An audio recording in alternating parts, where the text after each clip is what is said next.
Example number 2 cycloidal motion के अंदर हम कर रहे हैं। ए particle slides down the arc of a smooth cycloid whose axis is vertical and the vertex lowest. Prove that the time occupied in falling down the first half of the vertical height is equal to the time of the falling down the second half. इसके अंदर देखो एक हमें दिया हुआ है कि एक कण एक ऐसे चिकने चक्रास के चाप के नीचे की ओर फिसलता है जिसकी अक्ष ऊर्ध्वाधर और शीर्ष निम्नतम है। सिद्ध कीजिए कि ऊर्ध्वाधर ऊंचाई के पहले अर्धभाग से गिरने में लगा समय दूसरे अर्धभाग से गिरने में लगे समय के बराबर है। ये एक चक्रास है।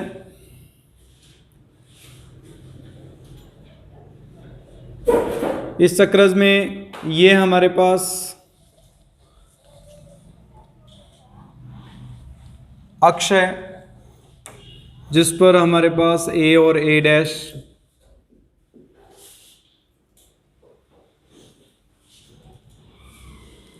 यहाँ पर एक्स एक्सिस है, ये वाई एक्सिस है। इसके अंदर जो वृत्त बनता जिसके कारण ये साइक्लॉइड बना था उसकी रेडियस जो रेडियस है वो ए है। इसका मतलब ये जो हाइट होगी ऊर्ध्वाधर ऊंचाई वो 2a के इक्वल होगी। यहां से पार्टिकल चलता है स्लाइड करते हुए एक तो पहले अर्धभाग में और फिर एक हमारे पास जो पार्ट आएगा वो दूसरे अर्धभाग में। जो ऊर्ध्वाधर ऊंचाई है उस तक पहुंचने में लगा जो समय है वो हमें सिद्ध करना है कि बराबर होगा। अगर मान लो ये O पॉइंट है, ये B पॉइंट है, O से B तक की दूरी और B से O तक की दूरी हमारे पास बराबर है। उस स्थिति में O से B तक ये बराबर नहीं है, सॉरी, यहां से अगर लंबवत रेखा खींची जाए तो ये जो दूरी है वो बराबर है। इस बिंदु को अगर P, इसको Q और इसको O सपोज करके चलें तो PQ और QO बराबर हो तो P से Q तक का समय और Q से O तक का समय पहुंचने में जो टाइम लगा है हमारे पास वो टाइमिंग इक्वल होगा। ये हमें प्रूफ करना है। इसको प्रूफ करने के लिए किसी पोजीशन पर वेलोसिटी निकालने के लिए फॉर्मूला किया था हमने। अगर फार्मूले की फॉर्म में याद रखो तो फार्मूला ठीक है, नहीं तो वो हमारे पास जो स्पेसिफिक कंडीशन थी स्टार्टिंग में md2s/dt² is equals to -mg sine psi, m से m cancel, v dv/ds is equals to -g sine psi की वैल्यू थी s/4a। इससे हमारे पास v dv is equals to -gs/4a ds आ जाएगा। इंटीग्रेट करेंगे वेलोसिटी के लिए बन जाएगा -g/4a s + c। At point A की बात करें, A पॉइंट पर s की वैल्यू किसके इक्वल है? इस पॉइंट पर s की वैल्यू किसके इक्वल है? 4a के इक्वल है। वेलोसिटी क्या है? विरामावस्था से शुरू हुआ है इसलिए v की वैल्यू 0 होगी। अगर ये वैल्यू पुट कर दें s² आएगा यहाँ पे तो c की वैल्यू आ जाएगी 4az, v² बन जाएगा आपके पास -g/4a s² plus 4az। g/4a common ले लें, ये बन जाएगा 16a² -s²। v की वैल्यू निकालेंगे -√g/4a √16a² -s²। v को ds/dt लिखें -√g/4a √16a² -s²। और यहाँ से अगर हम dt की वैल्यू निकालें तो -√4a/g इंटू ds/√16a² -s² बनेगा। इसका इंटीग्रेशन करने पर किसी भी पोजीशन पर टाइम आएगा, लेकिन पोजीशन हमें क्या दी है कि जब कोई भी पॉइंट P से Q तक यानी आधी ऊर्ध्वाधर ऊंचाई आधी ऊर्ध्वाधर ऊंचाई यानी बी पॉइंट तक पहुंचा है वास्तव में तो वो, लेकिन ऊर्ध्वाधर ऊंचाई जो वर्टिकल हमारे पास हाइट है वो हाफ कवर कर गया है। टोटल हाइट 2a थी, उसकी हाफ करेंगे तो a तक पहुंच गया, और उसके बाद में वो कहां से कहां तक पहुंचा, इस a पॉइंट से इस 0 तक। हम ये चेक करते हैं कि इस पॉइंट पर इसके द्वारा जो आर्क पर डिस्टेंस कवर की होगी वो कितनी होगी, क्योंकि हमें जो s है वो चाप की लंबाई यानी लेंथ ऑफ आर्क है। अगर लेंथ ऑफ आर्क का वर्टिकल हाइट तो है नहीं, y की फॉर्म में होता तो डायरेक्ट सॉल्व कर देते, लेकिन ये y की फॉर्म में ना होकर s की फॉर्म में है। हमें पहले s निकालना पड़ेगा कि इस पॉइंट से, ये पॉइंट हमें पता है s is equals to 4a होता है, इस 4a से किस पॉइंट तक आया, और इससे ये 0 पॉइंट होगा, इसकी वैल्यू 0 होगी यहाँ पे। तो यहां तक के लिए टाइमिंग अलग अलग निकालते हुए फिर सॉल्व करेंगे। सबसे पहले a टू b के लिए, a टू b की बात करें, आपने इक्वेशन हमने पढ़ी थी एक S square is equals to 4ay था या 8ay था, S square is equals to 8ay, एक इक्वेशन थी हमारे पास। y की वैल्यू अगर a के इक्वल आ जाए तो 8a इंटू a के इक्वल हो जाएगा, s की वैल्यू आ जाएगी 2√2a, अर्थात b पॉइंट पर जो s है वो 2√2a के इक्वल है। हम 4a से इस पॉइंट तक और इस पॉइंट से इस पॉइंट तक जो डिस्टेंस कवर की है उसका टाइमिंग कैलकुलेट करेंगे। तो सबसे पहले a टू b के लिए इंटीग्रेट करते हैं, लेट करते हैं 0 से t1 तक का टाइम ले रहा है, -√4a अपॉन जी, इंटीग्रेशन यहाँ आ जाएगा 4a से लेकर 2√2a तक, ds upon √16a² minus s², √4a upon g, minus को इंक्लूड करें तो ये कॉस इनवर्स में बन जाएगा s अपॉन 4a, इंटीग्रेशन हो जाएगा 4a से 2√2a तक, लिमिट पुट करेंगे तो ये बन जाएगा कॉस इनवर्स, s की जगह पुट करना है 2√2a, a से a कैंसिल, 2 टू द 4, 1 अपॉन √2 बचेगा इसमें, और minus cos inverse 1, cos inverse 1 upon √2 की वैल्यू π/4, और कॉस इनवर्स 1 की वैल्यू 0। ये फर्स्ट पार्ट आ गया हमारे पास, टाइमिंग आ गई a से b तक पहुंचने का timing.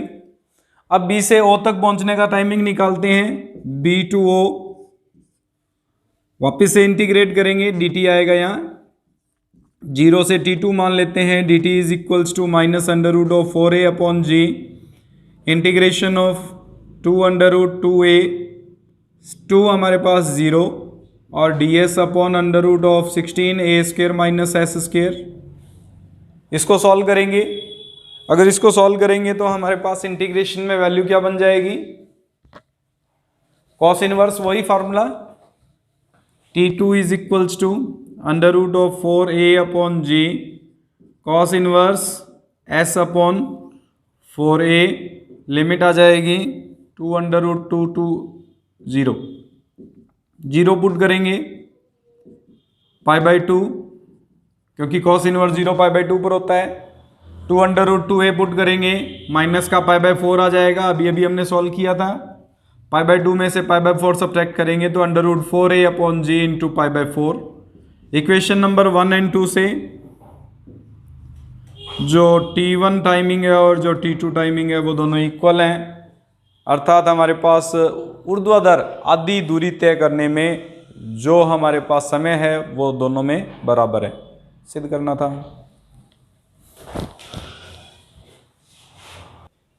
Example number 3, a particle slides down smooth cycloid starting from rest at the cusp, यानी a पॉइंट से वो स्टार्ट हो रहा है, रेस्ट से स्टार्ट हो रहा है, स्लाइड डाउन है इसका मतलब नीचे की ओर आ रहा है। The axis being vertical and vertex downward, ये एक्सिस वर्टिकल एंड वर्टेक्स ये ओ जो है वो डाउनवर्ड है। Prove that the describes half of the path to the lowest point in 2/3 time of the lowest point. एक कण एक ऐसे चिकने चक्रज के चाप के नीचे की ओर फिसलता है जिसकी अक्ष ऊर्ध्वाधर और शीर्ष निम्नतम है। यदि कण उभयाग्र से विरामावस्था से चलता हो तो सिद्ध कीजिए कि उसके शीर्ष के तक के प्रथम आधे पथ के चलने का समय उसके शीर्ष तक पहुंचने के समय के 2/3 है। यानी हमें इस बार क्या प्रूफ करना है, वहां पे ऊर्ध्वाधर ऊंचाई कहा था, यहाँ ऊर्ध्वाधर नहीं कहा, ऊर्ध्वाधर नहीं कहा। इसका मतलब ए से बी तक अगर s बराबर 4a है यहाँ पे, तो b पॉइंट पर अब की बार जो हमारे पास वैल्यू है ये a के इक्वल न होकर यहाँ पे हमें दिया हुआ है पहला हाफ क्या, यानी s बराबर 2a तक की दूरी, यानी 4a से लेकर 2a तक पहुंचने का जो समय है वो 4a से लेकर 0 तक पहुंचने के समय का 2/3 होगा। ये हमें प्रूफ करना है, 2/3 होगा, ये हमें प्रूफ करना है। वही कंडीशन, इनिशियल वेलोसिटी 0 है, ए से वो स्टार्ट करता है, तो अभी अभी हमने जो फॉर्मूला किया था उसके according v² is equals to minus का प्लस का ही था g/4a अंडर रूट नहीं था 16a² माइनस s² के इक्वल था। ये हमने अभी अभी किया था, इसको चाहे फॉर्मूले की फॉर्म में याद रख लीजिए चाहे वो डेरिवेशन कर लीजिए, बात एक ही है। जब भी कण किसी कष्प से विरामावस्था से स्टार्ट होता है तो ये कंडीशन लेके चलनी है डायरेक्ट, u इक्वल्स टू 0 से स्टार्ट हो तो। अब v की वैल्यू निकालेंगे, माइनस g/4a का स्क्वायर रूट हो जाएगा, under root of 16 minus s² आ जाएगा, ds/dt लिखेंगे तो ये minus under root g/4a under root of 16a² minus s², dt is equals to minus under root 4a/g under root of ds upon under root of 16a² minus s² बनेगा। सबसे पहले a to o time, a to o के लिए 0 से capital T तक हम integrate कर देते हैं dt को। यहाँ माइनस का under root of 4a/g integration हो जाएगा 4a से 0 तक ds upon under root of 16a² minus s²। Integration capital T is equals to under root of 4a/g, इसको कॉस इनवर्स s/4a लिख दें, इंटीग्रेशन आ जाएगा 4a से 0 तक का 4a/g, अगर 0 पुट करते हैं तो π/2 बन जाएगा और 4a पुट करते हैं तो 0 बन जाएगा, क्योंकि कॉस इनवर्स 1 0 की वैल्यू होती है। एक पार्ट आ गया, capital T is equals to π/2 under root of 4a/g। चाहो तो कैंसिल कर सकते हैं, अदरवाइज एज इट इज रहने दो। फिर उसके बाद में हम निकालते हैं from a to b, a to b का मतलब 0 से स्मॉल t यूज करें इसको, तो ये इक्वल होगा minus under root of 4a/g integration from 4a to 2a ds upon under root of 4a² minus s²। ये small t is equals to minus under root of, minus को अंदर ले लेते हैं हम, 4a/g into cos inverse s/4a 4a to 2a। सबसे पहले अगर हम वैल्यू पुट करते हैं इसमें 2a तो कॉस इनवर्स हाफ आएगी, तो ये बन जाएगा under root of 4a/g cos inverse half minus cos inverse 1। Cos inverse half किसकी वैल्यू होती है भाई, cos inverse half π/,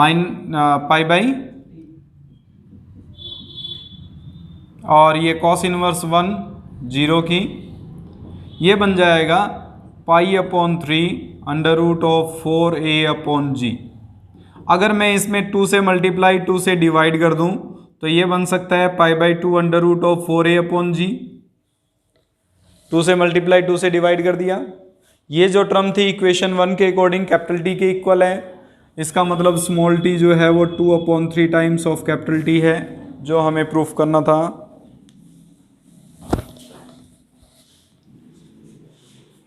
Example number 4, a heavy particle slides down a smooth cycloid starting from rest from the cusp, the axis being vertical and vertex downwards.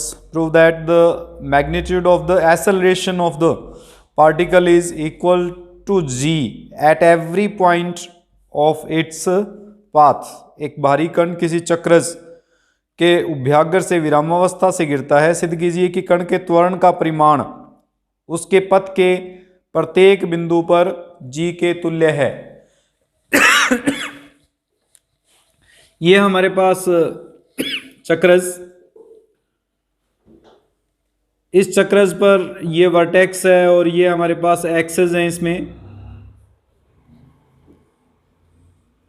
हमने ये पढ़ा था इसमें कि किसी भी बिंदु P पर अगर हम इसके ऊपर लगने वाले बल की बात करें तो एक तो स्पर्श रेखीय बल लगता है और एक अभिकेंद्रीय बल लगता है। अभिकेंद्रीय बल इस दिशा में, इस अभिकेंद्रीय बल को हम mv² से रिप्रेजेंट करते हैं, और एक बल लगता है स्पर्श रेखीय जिसको md2s/dt² से रिप्रेजेंट करते हैं। अगर त्वरण की बात करें तो, क्योंकि बल जो होता है वो द्रव्यमान गुणा त्वरण होता है, फोर्स जो होता है वो ऑलवेज जो मास इनटू एक्सेलरेशन होता है।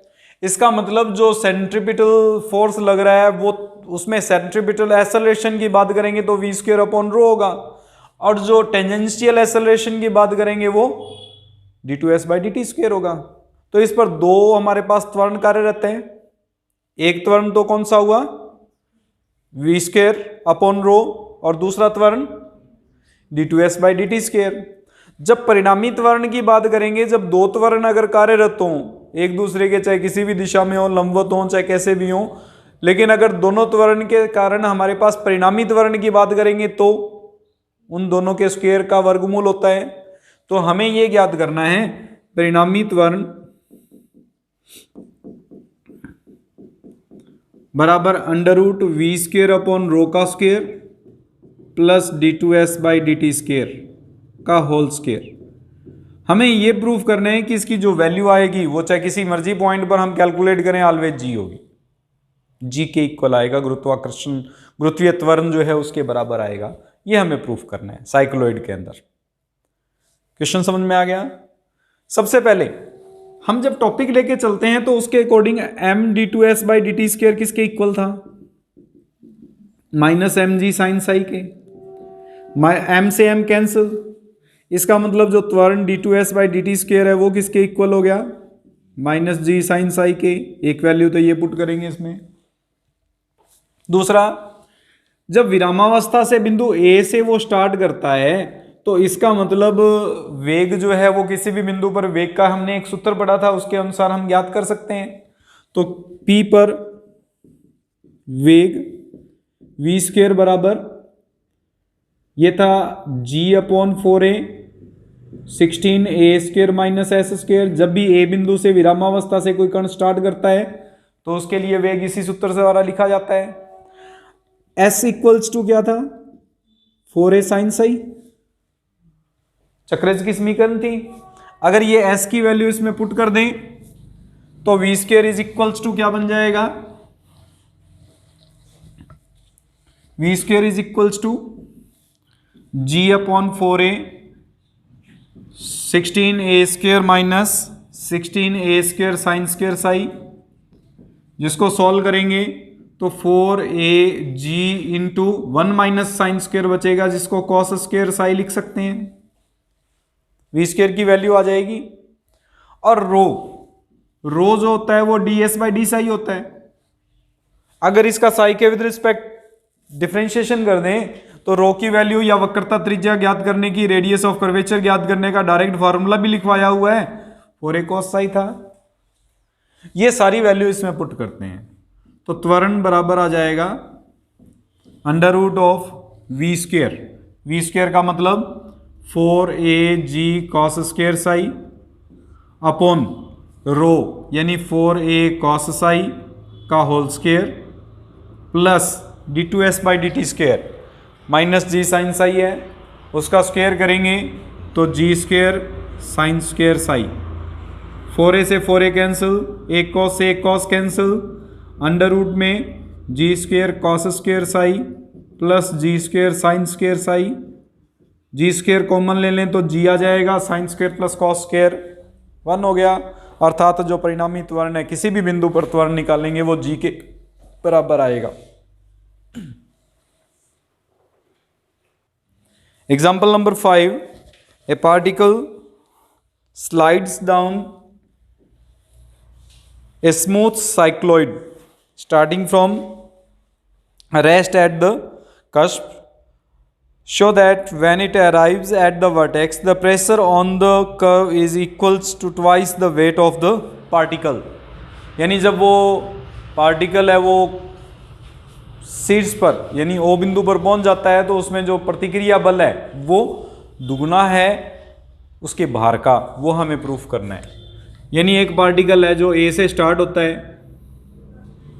ओ तक आते आते यहां से स्टार्ट हुआ, ओ पर पहुंचता है,